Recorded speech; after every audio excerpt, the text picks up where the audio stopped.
The situation in Ukraine seems to be slowly, incrementally getting better.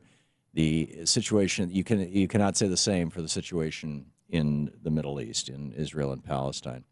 And Ray Hanania is with us. He's a Palestinian-American political columnist, managing editor of the ArabDailyNews.com. That's the ArabDailyNews.com.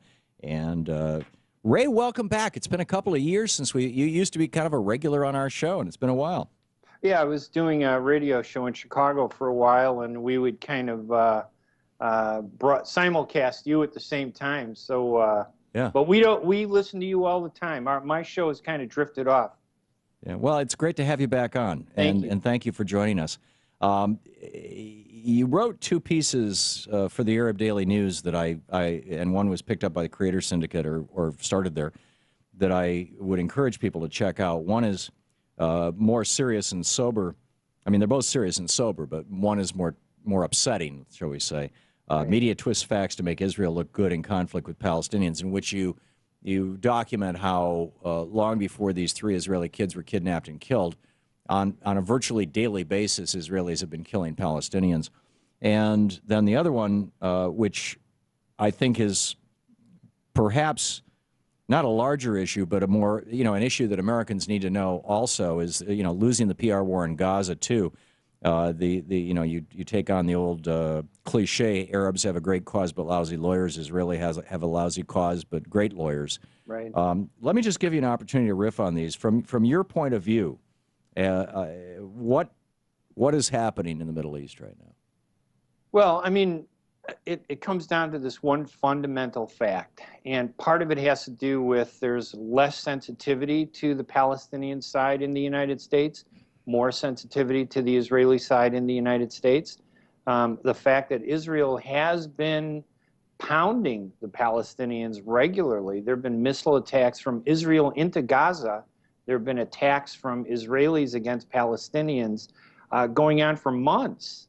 But they got no attention in the U.S. media. Now, I could blame the media, which I do in part, but, because they do have a fiduciary responsibility or professional responsibility to cover everything factually and fairly, and they don't always seem to do that. But I also blame the Arab community because we tend to stand up when we're angry. We tend to, get involved when we're upset. And then when things are going our way or the rest of the world isn't beating up on us, we tend to be silent. So we didn't do a very good job between January and June 10th of pointing out the dozens of Palestinians that were kidnapped, that were killed by settlers, by Israeli soldiers, by missiles fired from Israel into Gaza. You would think that people in Gaza... This all before the so-called war began. Yes, before the war and before the moment when we paid attention, and that was when 3 Israeli teenagers were kidnapped and apparently killed right after they were kidnapped. But we didn't know that, obviously, for 2 weeks. It wasn't announced until 2 weeks later. Israel knew it after 4 days. Yeah, I think the Israelis knew it, and I'm not sure whether they were manipulating it for their benefit or what, but...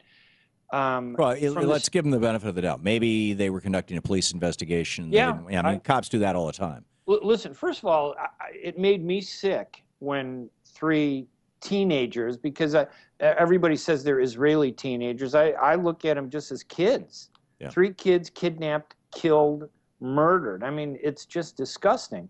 So at that point, that's when the American public took notice.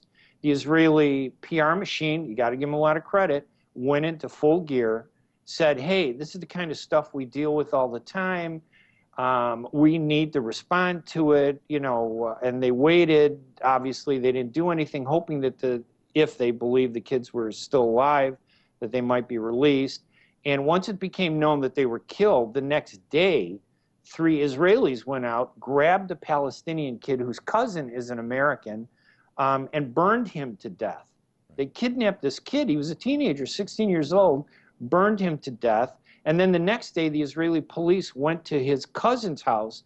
He's an American citizen, and I think he was in Ramallah or in that area, maybe in Gaza. I'm not exactly sure where. I think he was in Ramallah. He was on MSNBC last night. I think he was in East Jerusalem. Yeah, he But, might right in that area, yeah. and they grabbed him, they beat him. The videotape, had it not been videotaped, nobody would have believed it. Yeah. You know, it was like that King beating that took place in L.A. a number of Yeah, the decades Israeli ago. police were smashing him Yeah, in the there's a head with kid. their He's boots. he's a 16-year-old, Yeah. and he's an American citizen. Now, here's one point where I thought the Israelis were very smart. You know, they're very emotional, but they're very smart. Hamas, when the three Israelis were kidnapped, really didn't do anything. They didn't really respond. They didn't take responsibility in the sense of not saying we did it, but we're going to find out who did this because these are three kids. They should Had have. they done that, it would have made us look good in the eyes of the American But public. on the other hand, I mean, Hamas has a much larger problem than that. They continue to deny the existence, the legitimate existence of the country of Israel. Yes, And whether you agree with the 48 borders or all the others that have come along since then, the fact of the matter is Israel's not going to go away. And if they would simply acknowledge that, and as the Palestinian Authority has done, right. They could move from IRA pre-Maggie Thatcher to IRA post-Maggie Thatcher, to draw a kind of clumsy analogy. They're not going to do that because they're part of the Muslim Brotherhood, the Hezbollah, the Iranian network. They're kind of all kind of tied in terms of being driven by religious faith. Which means, doesn't it, that if the Gazans really want to have a future, that the first thing they need to do is vote out Hamas, and yet at the same time, this periodic lawn mowing, the periodic attacks into Gaza every 2 years by the Israelis, just harden the hearts of these people. Well, I don't, just so you know, I agree with you. I agree that Hamas has been a fundamental weak spot in the Palestinian effort for statehood, that they've intentionally gone out of their way, not just recently, but since 1993, to destroy the peace process. Every time Rabin and Arafat would move forward with peace, they would explode a suicide bomber. And a lot of times these were young people. So every time they went towards suicide bombing and violence, it it strengthened the far extreme right of the Israeli public into believing they're never going to have peace. Now, the Israelis reacted by becoming more extreme. And the fact is, the more extreme Israel becomes, the stronger Hamas becomes. Right. This war in Gaza is not weakening Hamas. It's strengthening Hamas. Right. It's right-wingers on both sides, actually. This is what Nick Kristof pointed out in the New York Times. Yes, the problem to me, and has always been, it's not really between Palestinians and Israelis. It's between moderates and extremists. Yeah, and I like to count myself in the moderate. Yeah, and I know that, and I know it well, and I respect your perspective. Ray Hanania, website, The Arab Daily News, put the in there, thearabdailynews.com. Ray, thanks for dropping by today. No problem. I really appreciate it. It's always great to get your perspective. All right. And keep up the great work. We'll be right back.